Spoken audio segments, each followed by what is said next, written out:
As a digital reputation expert and regular speaker at events all over the world, I'm oftentimes asked about, Samir, how can I find clients on LinkedIn? And I always turn that question around and say, you should think about how can you build relationships and foster trust on LinkedIn. So here are a few tips that I think will help you make better usage of your time. So before I share a few of those, I want to say that 30 years ago, no one ever could have imagined that we would have access to a network and medium where we could almost reach any other professional all around the world and be able to engage, talk, connect, and learn about them. The first step is that you only have one first impression. So LinkedIn is of really high domain authority. So even when someone Googles your name, oftentimes your LinkedIn account will come up. So when they go to your profile, do they find a backdrop picture that is representative of who you are? Is your profile complete? Do you have updated and relevant information? If you've authored articles, you have videos, there's features, there's maybe recognition you have you found ways to include that within your profile and summary? Another key overlooked area is recommendations. Several years ago, I actually had a client say to me, hey, Samir, I'd really like to write you a LinkedIn recommendation because that would allow me, when I'm referring you, just to send a link of your LinkedIn profile and I'll speak for itself. And over the course of the last few years, I've recognized the power of that.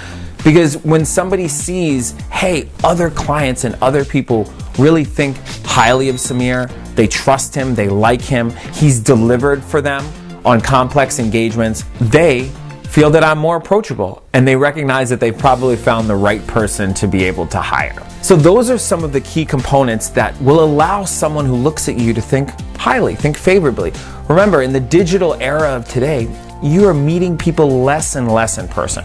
So the second tip is when you're responding, commenting, and sharing on LinkedIn, don't look at it as just a hobby or something you do casually.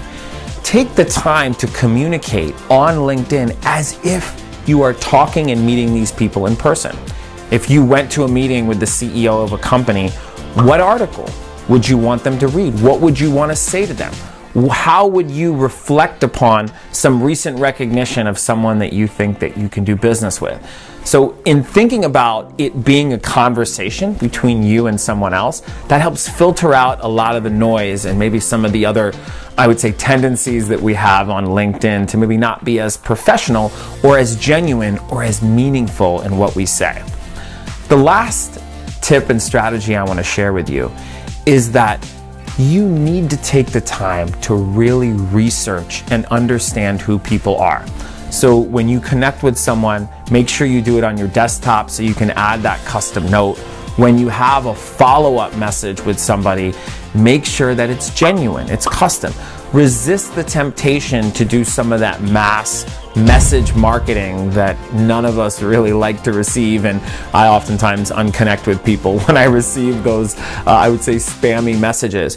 But when I do connect with successful people, and I've actually shared some case studies with this when presenting, when I'm with a managing partner or director of a firm or a C-level executive at a publicly traded company, my correspondence with them is reflective of the fact that I've learned about where they've gone to school, the boards that they serve on, the causes that are near and dear to their heart, the challenges that they've endured, and maybe even some of the key inflection points in their career as to why they changed or accepted new opportunities.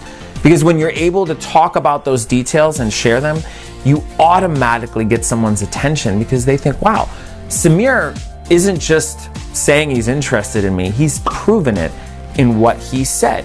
And by then offering an opportunity to collaborate, not, hey, we'd really like to serve your organization and help align some of these challenges we found digitally, that's ultimately where we're going to go, perhaps. But I start with saying, hey, there's an article that I recently authored about how digital reputation is an overlooked component of digital transformation. And I saw that you'd commented on that in a recent interview on CNBC. And I thought that you may benefit from having a quote in this article that we're going to have published on Entrepreneur, on business.com. Now we're offering something of value, and we're not going for that proverbial sales pitch. So that energy of being knowledgeable, thoughtful, and genuine comes through. So make sure that when you're on LinkedIn, you're your true self. And remember to put the time in to learn about people. Remember that someone doesn't know how thoughtful, brilliant, creative, intelligent you are. So you have to find ways to show those signals. Now, the only way to do that is to truly invest your time to connect with other people on some common ground. So make sure that you put the time in to research and understand what drives somebody else.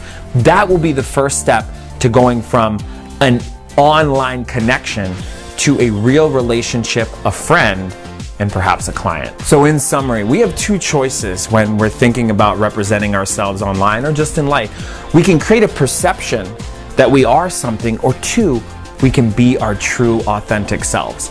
And the beauty of putting yourself out there and really making yourself a little bit vulnerable and putting in the extra effort is that that allows you to discover the authenticity of other people. It allows you to build a relationship on a wavelength of trust and respect and sincerity that isn't possible unless you put in the extra effort to spend 8 hours researching somebody and to be able to know everything you can about them, and them to recognize that and then to say, you know what, Somal, I kind of like him. He came at me and he even knew some of my favorite books. Oh, and I got that voicemail message from him, and I could really feel that he's someone that would add a lot of value to my life.